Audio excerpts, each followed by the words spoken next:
Glória a Deus. Mas eu sou grato a Deus por tudo aquilo que Ele tem me proporcionado e por ter me dado uma família, certo? O estilo de vida que meu pai levou, eu jamais imaginei que eu conseguiria construir uma família como Deus tem me dado a graça de construir. Meu pai nunca conseguiu manter um relacionamento conjugal muito longe ou muito extenso, certo? Ele teve 8 relacionamentos ao longo da sua história, 8 esposas, certo? Eu estou na primeira e quero ir até o último dia de vida dela, certo? Ué, por que tem que ser minha, né, Marquinhos? A Bíblia diz que tem que ser até que a morte. Isso, então se você está com o seu cônjuge, olha para ele e diz assim: o meu sonho um dia é sepultar você. É sucesso, na verdade, aí até o fim, até o último dia de vida, tá certo?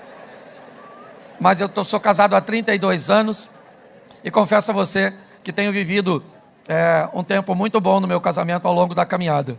Bom, eu quero ler com você, começar pelo texto do Evangelho de Lucas, no capítulo de número 14, no verso, ou a partir do versículo 25.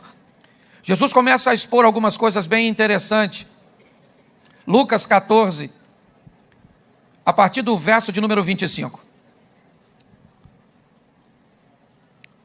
O texto diz assim: ora ia com ele uma grande multidão, e voltando-se, disse-lhes: se alguém vier a mim, e não aborrecer seu pai, e sua mãe, e sua mulher, e seus filhos, seus irmãos e irmãs, e ainda também a sua própria vida, não pode ser meu discípulo.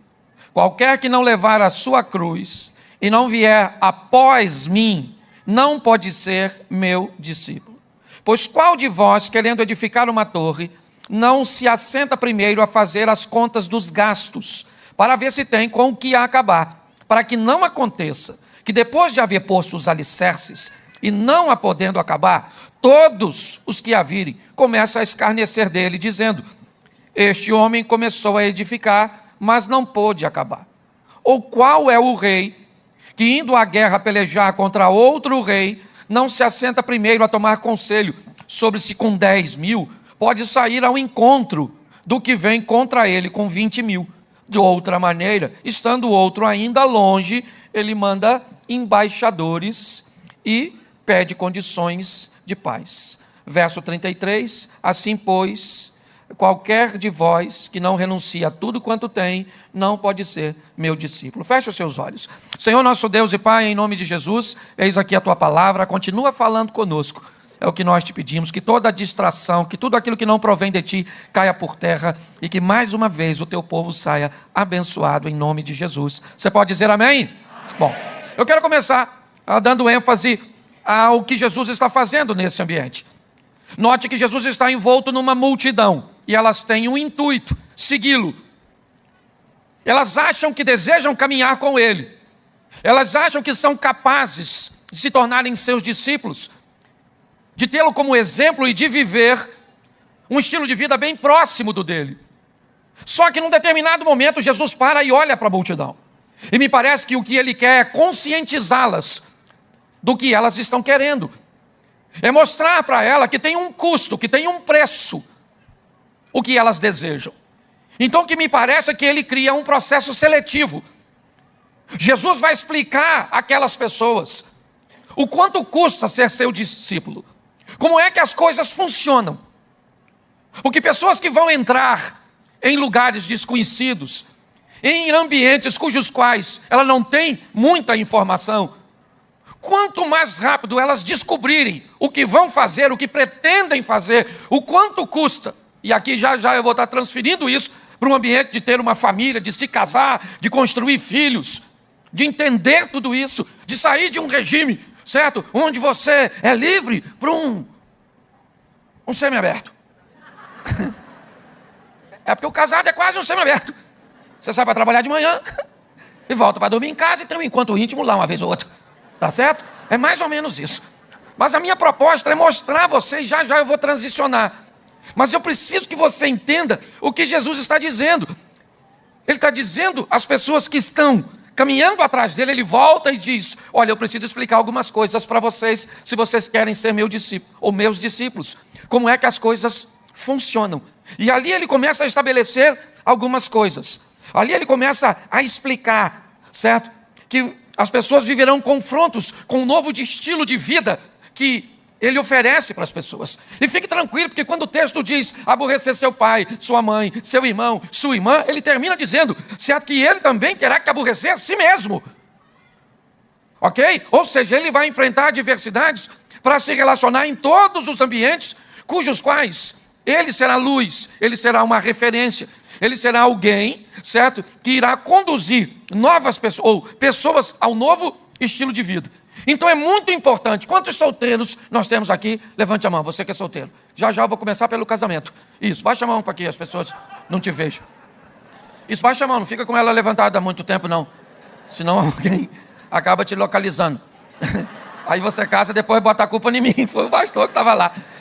Então, entenda bem, antes de entrar num relacionamento, você precisa saber o quanto custa, quais são os benefícios, quais são os desafios e como vencer isso. Então Jesus começa explicando, olha, que ele usa o texto dizendo, ó, se alguém quiser, né, me seguir, quiser ser meu discípulo, ele vai ter que fazer assim, assim, assim. Ele usa o exemplo de alguém que deseja construir uma torre e diz primeiro o que essa pessoa faz, ela se assenta para ver se tem condições de levar isso até o fim, porque o que está em jogo nessa história da torre são duas coisas, planejamento e reputação.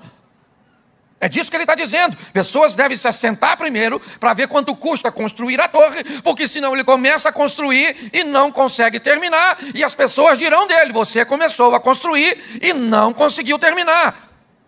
Jesus está se referindo a planejamento, está se referindo à reputação. Logo à frente ele troca, usando e falando do mesmo assunto, qual rei que vai sair à guerra com 10 mil homens, sabendo que vem contra ele 20 mil, e o que ele faz então? Ele chama pessoas experientes, seus conselheiros, para descobrir se há alguma estratégia de que com um número bem menor, 50% menor, ele é capaz de vencer. Então no segundo exemplo nós temos a experiência dos conselheiros e uma estratégia que pode ser montada. Eu tenho aprendido ao longo do tempo, lidando com relacionamentos, que pessoas, a maioria delas não estão casadas com as pessoas erradas. Elas estão agindo de formas erradas ao lado da pessoa certa. Que na maioria das vezes, a forma de tratar o problema é pior que o problema em si. Às vezes o problema não é tão ruim quanto a forma de tratá-lo. E aí as pessoas se perdem em seus relacionamentos.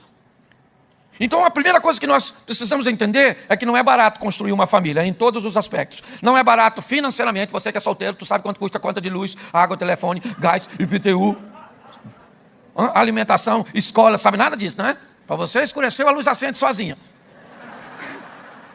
Certo? Você abriu o armário, a comida está lá dentro. Não, tem um custo. Então antes de mergulhar nessa piscina, veja pelo menos se tem água. Certo? Para você não achar que é um amigo, tem muitas vantagens, ok? Não quero desanimar, eu só quero colocar você e te explicar que precisa de grana. O Salmo está lá, 128, bem-aventurado o varão, lembra? O Salmo dizendo, me ajude aí. Bem-aventurado o homem que teme ao Senhor e anda nos seus caminhos. Olha como é que o texto fala direitinho, ó. Do trabalho de tuas mãos comerás, feliz serás de tu tirar bem. Nem casou. Ele ganha dinheiro, é feliz, tudo solteiro. Agora que começa a falar da mulher, sua mulher.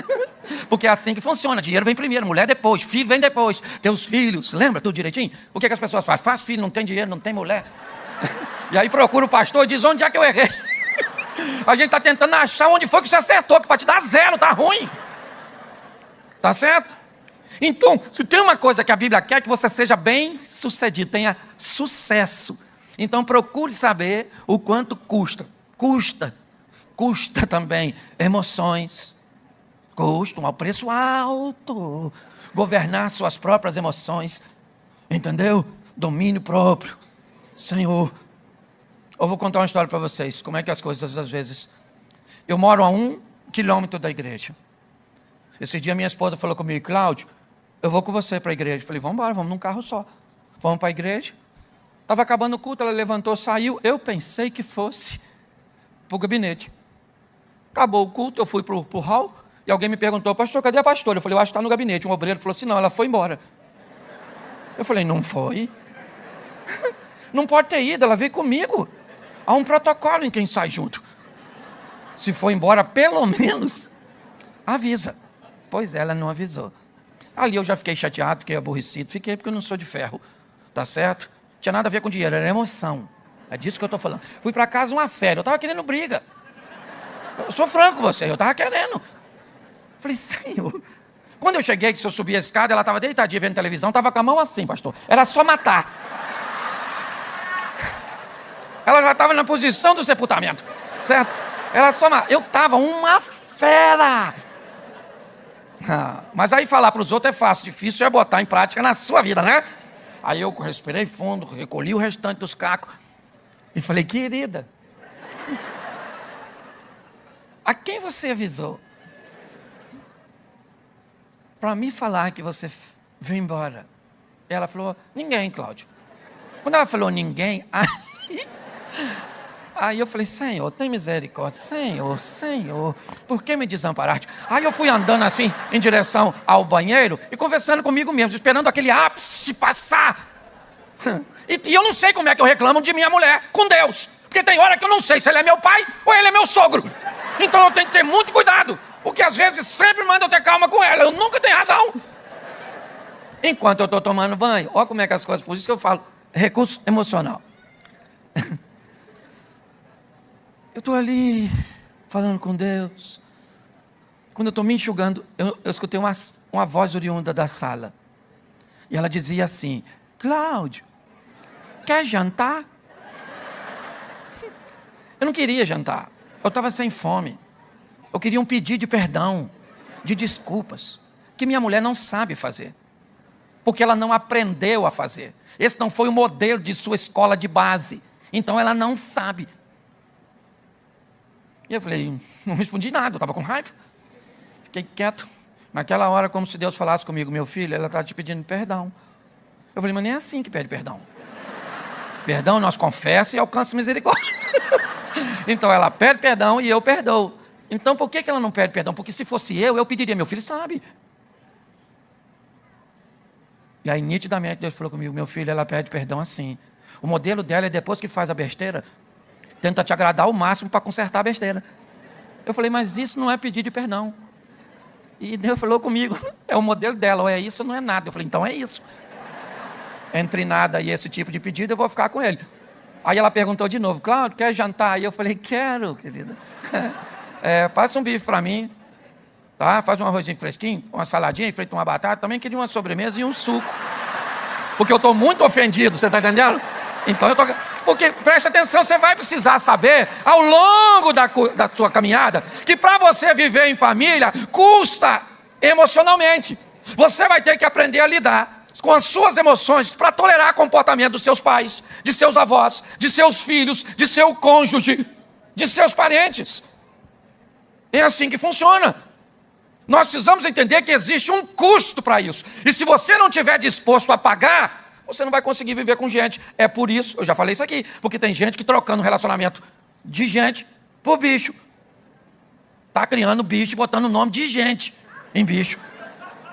Renata! Ela fala o nome de uma pessoa dentro de casa, mas é uma gata. Você está rindo, mas é sério. A mulher esse dia chamou o que eu achei fosse uma menina que estava tomando um cafezinho na casa dela, lá em Xerém. Ela chamou, eu achei que era uma garota, tentou um frango. Eu nunca tinha visto frango, pastor, atendendo por nome de gente. De onde eu venho, frango é... Ela chamou o nome, não lembro agora. Entrou uma franguinha do pescocinho pelado, mas uma coisa linda. Quando a franga entrou, eu já vi o quiabo. E ela falou comigo, pastor, olha como é linda, é minha filha. Eu pensei, essa dona bota ovo. Você está entendendo? E eu presto atenção, eu não estou falando mal do seu pet. Um bichinho é excelente companhia, sim ou não? Então tenha seu bicho e se resolver ter, cuide dele da melhor maneira possível. Agora saiba de uma coisa, bicho não substitui gente. Você está entendendo? Tenha seu bichinho, ele é boa companhia. Agora tu tem que ter gente perto de você. E para ter gente, custa. É emoções, meu filho. E também você precisa entender que há um preço espiritual, porque tem umas pessoas que eu vou falar para você. Eles parecem que vieram do inferno para a sua vida. Ainda vem quentinho.